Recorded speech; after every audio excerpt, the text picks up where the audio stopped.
I have with me today Hala, Matar, Choufany, and we're going to discuss the incredible growth of tourism in Saudi. I think the recent record was they hit 100 million visitors, well ahead of their projected goal. And so Hala and I are going to discuss a little bit about what is driving it, what tourism sectors are emerging as the leaders of this trajectory, the role of youth in driving this execution of Vision 2030, and all of the opportunities and challenges that are facing women as this industry is growing here. Short introduction. Hala is the president of HVS for the Middle East and Africa. I believe that HVS is the only global consulting firm that is focused exclusively on hospitality industry. She is considered highly influential when it comes to advising clients on the areas of feasibility and valuations, acquisitions and asset management and strategy. But what Hala and I want to discuss today is a little bit more than the real estate, a little bit more than the asset, and what actually needs to exist for tourism to thrive. And I think, as evidenced by both of us being here today, is that women are increasingly playing a critical role in hospitality. I think, many people that I work with, they identify that the empathy, the compassion, our ability to communicate, our attention to detail.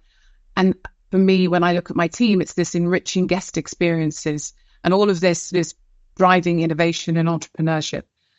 And I also think that women have played a vital role in the recovery of tourism. Hala, I believe you will agree with me, is that people were cautious in 2019. Markets have been maturing and then COVID came. Domestic tourism went on the rise at a time when Saudi was transforming and gaining momentum.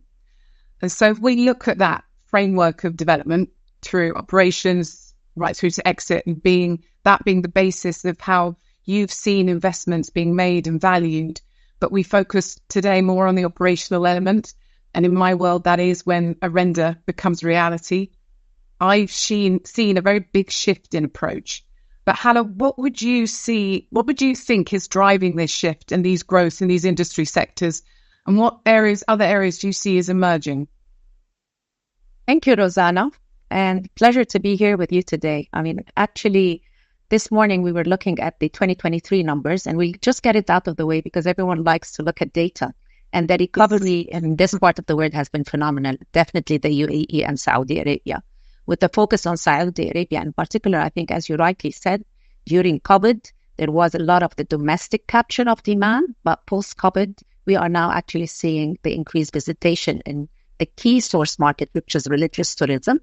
I mean, clearly this is growing tremendously. I think with the change also with the visa requirements, this has really enabled this to grow significantly. And when I say significantly, we're looking hundreds% of growth in the religious sector. But more importantly, we're also seeing an increase in the international travel into Saudi Arabia. And that is predominantly on the back of the corporate demand. So I would say, as we speak today, the two key segments are clearly your religious tourism, some regional travel, but predominantly corporate. Although, if we start looking at the leisure segment, I mean, this will be further induced by all the giga developments and mega developments that will come into the market. But the awareness already is large. If we look at Hala and how many travelers are actually stopping by to actually spend time in Hala and travel across KSA.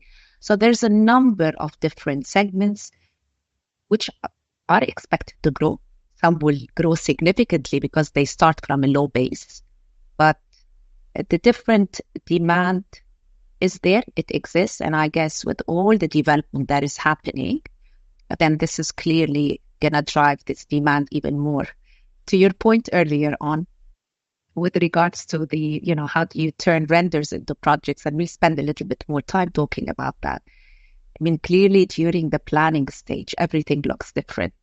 And it's only when you start executing these projects that you can have a better assessment of this demand and applying it more into the operation and how you're executing on that. But, I always like to go back to where I first started in this part of the world. I mean, I've spent 25 years doing nothing but consulting on hospitality projects. Nothing compares to the scale of developments in this region, very frankly. I was involved with multiple assets across Europe and Asia, but I guess we all know that the Middle East is different, and especially the GCC, when you earmark your destination as a tourism destination. And clearly, all the support from the stakeholders and the government. So I've been traveling to Saudi since 2007, and I feel I have the right, if you allow me to say that, to I actually will, comment. because you were 10 years before me. Right? Yeah. Does that make me older? It's okay. You know, and I thought I mentioned that I just didn't get the memo. Ages ago. But I'm personally wowed with all the change. And I'm not talking about the change in terms of the development and the construction. That's clearly, we can read about it, we can look at the YouTube, and we can check out the progress of these developments. I'm talking about the transformation from a society standpoint, from the openness, from the eagerness, from the determination. And that is what's going to be really key to the success of the growth anticipated in Saudi Arabia. And because we're naturally speaking also about the women development, what I've sensed over the last couple of years, and we are actively looking to hire, is that there's just so many women out there that want to make a difference, right? And they're just ready, and they want to be trained, and they realize the limitation, but they're very open to actually join the industry and have someone guide them through it and grow them. And it's just impressive when we think about the pool of talent. And back to your point, that talent pool that exists needs upskilling, and then they will be the drivers of the success. Absolutely. One of the things that I've noticed as we've opened our first properties at Red Sea is, and I think I knew it, but now we're live, we're operational, and I've observed that the Saudi traveller is actually far more discerning, and they're not going to be forgiving. In fact, I think they're going to hold us to higher account than perhaps the international traveller, because they're so proud of what's happening, and they don't, they'll be our greatest critics, but they'll also be our greatest advocates. They're very well travelled. I think a lot of people have travelled and studied outside. They've gone, to Europe. They've gone to US. They've done their time. They've got the qualification. They've done their internships. They've got experience. But now there's this whole wealth of opportunity. So they're very well cultured. I found they have a depth of connection to design, to aesthetic. They have a very strong sensory and spiritual awareness. And I think that, coupled with this new level of tourism and this access to luxury tourism in the kingdom, it's just going to see this growth being sort of almost exponential. We're opening at Red Sea over 5,000 keys in the next 18 months, and that's across Red Sea and Amala. We'll also be opening the doors of the Amala Yacht Club, which actually will herald a whole new era of exclusive memberships. It's this sort of celebration of Saudi Sea, of sport, but of also hospitality, which hasn't been available. And I have this great number of young Saudis on my team, and you're right, they're brave, they're proud, they're very inspirational, but they don't want to take the short route. If they're truly to hold and carry forward this leadership of travel and tourism in the region, but they do want to achieve excellence. They're prepared to work very hard for it. And the opportunity that they're being given, Hala, it's not lost on them. They're not complacent about this. And I'm sure you will have witnessed, if you were here, 17 years ago, that GCC nations have diversified their GDP through tourism in very different ways, and for different objectives, and because of different drivers. You'd have observed, and you would have advised, different investors with very different portfolios. But Vision 2030 at its core is being designed for this generation and all future generations. I remember someone saying to me, I don't really understand neon. And I said, but neon is being designed for a generation yet to be born. Right. So how do you think that this youth quake, this young generation, are going to be able to continue to deliver on that promise of Saudi tourism that's not only sustainable insofar as the preservation of people and planet, but it's sustainable as a business model and as an investment opportunity? Yeah, so Rosanna, I just want to add to something you said earlier on about how critical the Saudi traveler can be. And rightly so. They're very well traveled. And actually, when we are now looking at exploring new concepts, such as bringing in the wellness segment or bringing in the off-grid accommodation or alternative accommodation, the main feeder market, whether it is to the Shiba Sams of the world or some other similar wellness destinations, is the Saudi market, right? So, and you're bringing it home to them, and they will have even bigger expectations. And what is interesting is that the future generation, the ones we're talking about today, I mean, as much as they challenge us, and I admit it, they challenge me to the bone because they have become very demanding. Their expectations is that we should understand and adapt as quickly as possible. There is very little tolerance, right? But they are the driver of change. And yes, I agree with you. I mean, I'm finding it difficult understanding the scale of NEOM, right? But perhaps we are not the target market. Perhaps it's being designed for the future target market. But more importantly, I think what I've observed from the work we have been doing, the change that has been anticipated. And I'm really proud to see this has been done. If I can just share an experience back in 2016, 17, we've been very active in Saudi, at least in the primary markets in the past, Mecca and Medina, and Riyadh and Jeddah. And it was pretty much just having this hotel because we need additional rooms. There wasn't really any prospect of growth. And I remember advising on a portfolio of hotels in Mecca and bringing in a differentiated design configuration. And the client, quite traditional, I must say, said, you know nothing about religious tourism. That's not how we do religious tourism. And I said, I respect that, but it doesn't matter how it was done. It matters how the future traveler expectations have changed in terms of specification, in terms of design, in terms of requirements, right? I mean, times have changed drastically. And then now 3 years into 2019, with the whole Vision 2030, I mean, that conversation became even more relevant that, you know, the way forward, it's nothing to be compared, whether in Saudi or elsewhere, to what we have been taught. So oftentimes it's about also unlearning what we have learned and kind of learning again. And I think with the newer generation, they're more prepared to learn much quicker because they're not necessarily unlearning. They're just in the system.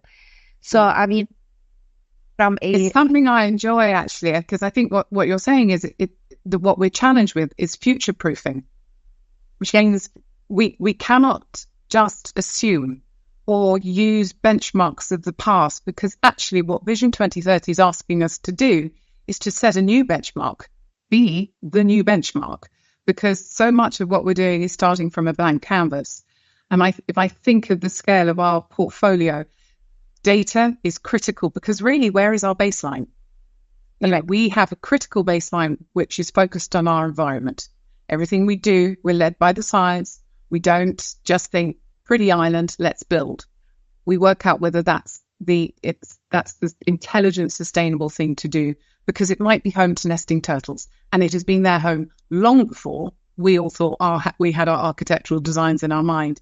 So what is that future-proofing? How do we make sure that what is being done today and the strategy, the planning, and what is being invested in today still is relevant in 10 years, 20 years, 40 years for this younger generation to really own it?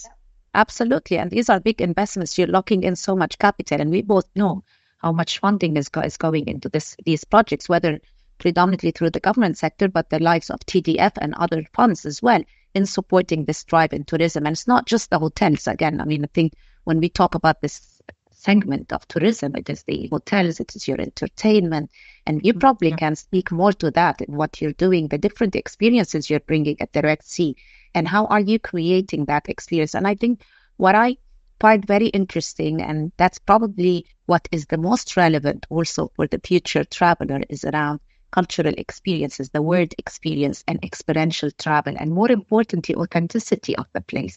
So somehow at times you're also challenging design over, are we staying true to what people want to actually experience when you travel? And I would love to hear from you, Rosanna, especially within the Red Sea, but also, your views as to how are we employing women or local talent, and how are they taking forward the story and the culture and showcasing it through these experiences? You're right. It's authenticity, but I sometimes feel that's a slightly overused word. Where I try and talk more to is integrity and truth. You said truth. What is our truth? Yeah. And, you know, you have obviously had that moment in Saudi related to tourism, and you've just gone, I get it. I had a similar thing in Al Suda, in Al Sir, standing at the top of those mountains, thinking, oh, okay, this is pretty special. But actually, what was really special was all the young Saudis I was with, and I thought, okay, if I'm being invited into this, then I must come into it, but I must be true to their truth. And that is so diverse and different throughout the whole of the kingdom. It's like those wonderful tapestry, those quilts that are made up of different color, different shape, different form. And that all brings together. And so I think a very important part of our role at Red Sea Global, given the extent of the coastline that His Royal Highness has asked us to be the caretakers of, is making sure that we are, first of all, amplifying the uniqueness. I often think when I've gone from sort of north to south or south to north in Saudi, is that every single sand is like a different shade of sugar. You get caramel, burnt caramel, you get icing sugar, and you get everything. And that tells you a truth in the geology.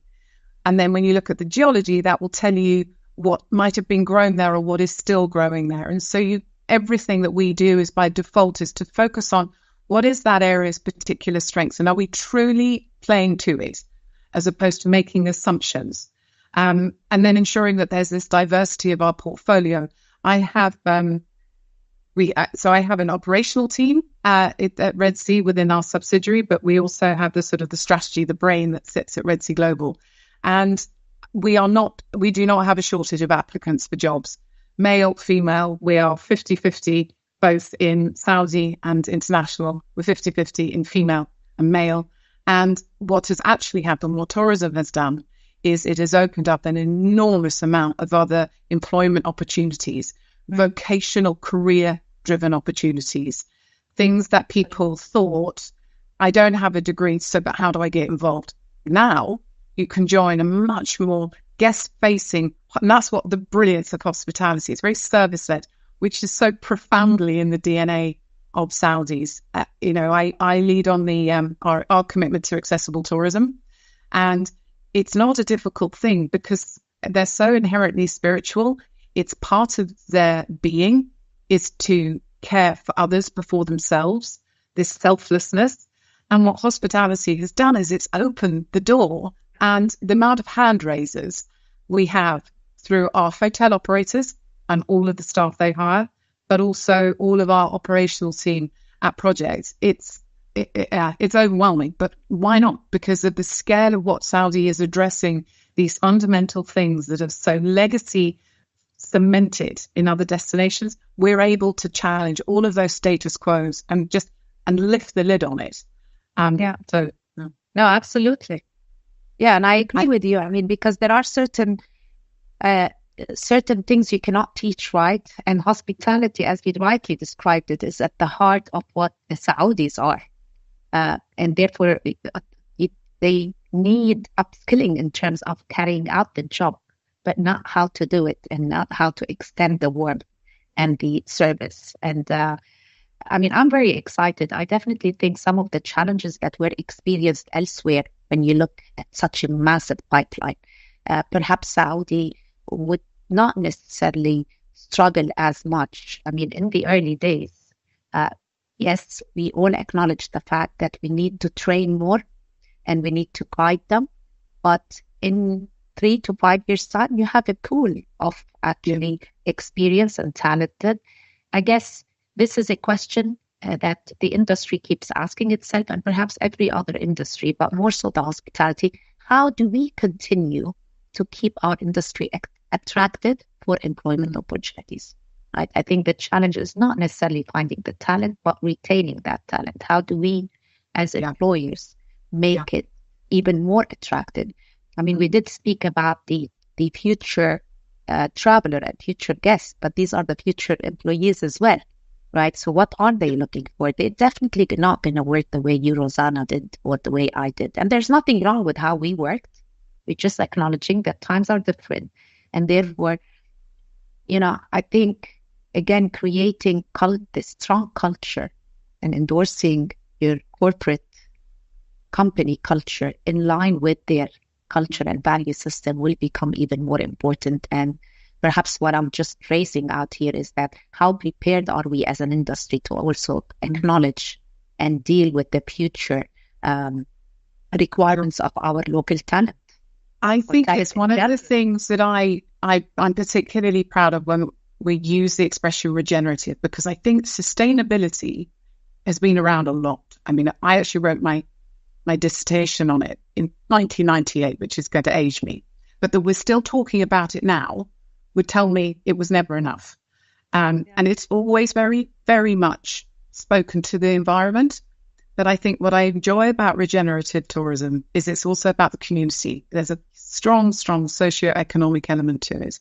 And so if I just think of Red Sea and Amala, and we have Uluj and Alwaj that sort of sit in between. Yeah. And they're just full of wonderful, wonderful people who want to be a part of this transformation, so much want to be a part of this vision. And so we as giggers, if that's what we're going to be called, we have a duty of care to ensure that they are the primary benefactors, because they will be there. They've been there for millennia and they will be there for long after we've all gone. And so that it's imperative that they have a sense of involvement and a sense of ownership. And one of the teams that I love working with is our social community team. And we sort of look at that universe of things, whether it's sudu weaving or the beekeepers or the boat builders and everything in between, because you're absolutely right, how people, and there's been a shift. I think historically, people didn't always travel for culture, but their travel was enhanced immeasurably when they had an interaction with it. I think there's been a shift. And I think people now genuinely are intrigued, and they don't want it to be sort of, follow the umbrella or the flag around a site. They truly want to understand what is that thing, where is that truth? And then what we're able to do, because of the big hotel chains that we're bringing in, the big hotel partners, the big spaces that we're creating for entertainment and for events, is that how can we provide for them really healthy supply chain? Because then that stimulates something very organically. It's not just funding them, giving them a grant. It's rather empowering them and saying, are you with us? Because if you are, we're heading this way. And I think that's going to create this sustainable model that has to be able to exist with or without, you, me, other people. They have to have a sense of ownership of it. Yeah, no, absolutely. The other thing that I wanted to discuss with you today is, and I was at a conference a couple of weeks ago, and it's often the case, I get that very curious question about my role as a female in business in the Middle East. And I don't think I'm ever going to stop being asked it, actually, because as it transforms, it'll just sort of be, people will move from confusion and fear into excitement and how do I get involved? And I think, people are becoming, and travel is going to be a big part of that education, and that people becoming increasingly aware of, it's shifting. And I think women entrepreneurs are also going to be one of those real flag bearers, because I don't think they're just breaking a glass ceiling. I think they're actually shattering it. And whether that's in fashion, technology, finance, healthcare, women are starting to lead businesses that would have previously been dominated by men. Right. I think it's resilience. I think it's creativity. I think on my team, I have a number of them who are, force of nature, sometimes forced to be reckoned with. But what I've observed in them is that they champion each other. And then what that's done is created this opportunity where people will thrive. But if we are being honest, Hala, it does get tougher at the top. That juggle of personal and professional. There's also dealing with that male dominance of the senior executive positions. And so if I just sort of take off my rose-tinted glasses for a second and put them to one side, and we actually start looking at what are those real challenges that will be faced by women in travel, and not just in Saudi. I think it's a global thing. As I said, I've worked in the Middle East for about 20 years, the past 5 of which in Saudi, and it's been a roller coaster. And I have sat in, quiet corners and had a weep. But in your experience as a woman in hospitality, what's that one thing that comes to your mind that acts as an obstacle for women to enter into the industry? Or have you seen progress and that strength that we should all be playing to? And what's the interest in what is the industry actually doing to potentially work together to change it? Yes, a couple of questions there that you've asked, and I probably have a bit of a different story with, I mean, I tend to agree with a lot of what you said, but these are always personal experiences, right? So because I've been with HBS for 20 years and perhaps rightly so as a company, most of the partners were female. This was never really an issue as I look at it from a corporate standpoint or from a firm. Now, I did work across the Middle East, Asia, Europe, Africa, and for each, I would probably say I could look at it as, sorry, I could look at it from the point of view of being a female, or I could look at it from the standpoint that it's different cultures. I was not necessarily challenged in the Middle East as much as I was elsewhere. Perhaps when I was in Europe, it was more a function of me being much younger. It wasn't an issue of being a female. It was just that I was a young consultant. I think in Asia, it had to do a little bit with the culture. So I'm not disregarding the fact that there's still so much to be done in our part of the world and to celebrate that we have done a lot. I mean, I remember when I first started attending FHS or what used to be AHIC, there were only very few females, right? So that's since 2000. But I think, Hala, what I'm saying is I don't think this is Middle East. I actually think this region is light years ahead of others. I think it's an industry-wide thing, the challenges that, the further you go up the food chain, it becomes more male. And is it because we're having to balance personal and private? Is it because by the nature of the beast, travel and tourism is travel, which is a lot for a mum and a wife with other duties and other responsibilities? Right. Because I actually think it's other parts of the world that need to almost catch up with the Middle East, because I don't see any ceilings on any of the young females in my team. But I feel there is a duty of care to help them understand the value of that balance between male and female working together. One is better because of the other, because we challenge each other. Exactly. And you've nailed it. And I was going to actually address this point in the sense of what is it that as an industry we are doing to provide these equal opportunities. So, and I think we are not doing enough. And I've said it once before, when we're looking at inclusion and looking at really promoting and supporting, we have to reassess how we, the way we hire, the way we retain, the way we even do performance reviews, because it's just the fact that we're acknowledging that we're totally different. And personally, that's my view. Men and women operate differently. We complement each other 100%. But the way we take criticism or praise or anything is quite different. And therefore, as a firm, are we really applying ourselves in addressing the differences that exist while being fair and equitable? Because we need to be fair and equitable. And my sense is that till date, the women are discouraged to push forward all the way, because there's a point in time, there's a sense that we're still going to be judged if we had to say we need to stay home to look after the kids, right? Where typically, and I think this is more rightly, as you said, this is a global issue that needs to be addressed. And perhaps we are on par. So I don't want to make it sound like, it's more challenging. As I said earlier on, I thought it was less challenging in this part of the world than what I experienced elsewhere.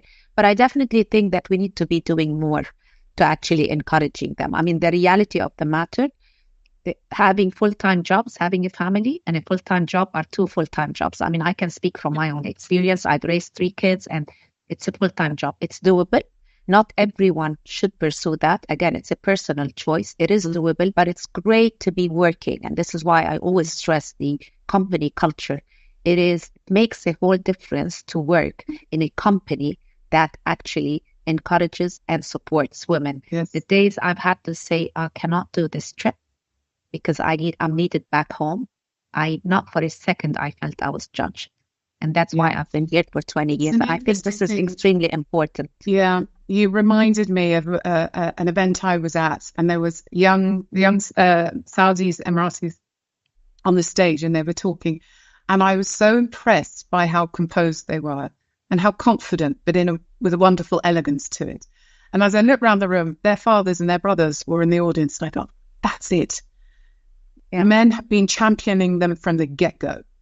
And so they have a sense of confidence in themselves. And it is that. It's about this. Nobody needs to fight each other. And I do think it's this much more, this spending time with each other as humans as opposed to colleagues. Taking time to understand what makes us all tick and what makes us, what we care about. Because the further up you get in an organization, the more you're challenged on those things and the more you think that you're not allowed to be that person, the closer you are saying, then I don't need it in my life. And so it goes back to your point about attrition and retention. And so it's critical that we all have enablers and supporters and champions, male or female. Yeah, absolutely. It's that balance that's the key. That's right. So Hala, I'm going to see you in a couple of weeks here in Riyadh. Indeed. For the summit. Yeah, I'm looking forward. And I am quite certain that, like you, I've been supported by great enablers. I'm quite certain you and I probably have got a lot more to discuss. But I hope you enjoy your Eid with your family and your friends. Because I've got great people. I have a great husband, great children, and I've been able to have this sense of person, and I see great things in the world. And I think that's another key thing. If you're going to work in the travel and tourism industry, you have to be able to be that optimist. You have to be able to appreciate beauty and goodness in people and in no, absolutely. And Rosanna, I'm glad you brought it up because we were talking about it more from the business context. But again, if I am to reflect on my journey, I would typically add that you also need a very supportive family, right? I mean, I was brought up in a family where my dad really believed. We were the only girls at home, but he really see by your smile. Yeah, he believed in all four of us, and it made a whole difference. And then, as you said, the husband and the kids and the support you get. So, I mean, you definitely need the right system around you to support you because it can be challenging, but it's just easier when you have the right structure in place. I also look forward to seeing you at FHS and also visiting you at the Red Sea. Please, as my guest. I cannot wait to have you there. And now fly Dubai on the 16th. They fly direct. Fly Dubai, you can come directly. And Juma, the Ritz Reserve will be opening in a few weeks. So no, I really look forward to welcoming you and hosting you, Hala. Sure. Thank you. Love to. Thank you so much. Have a great break, and I will see you in a couple of weeks. Yeah. Bye-bye. See you. Thank you. Bye. Bye-bye.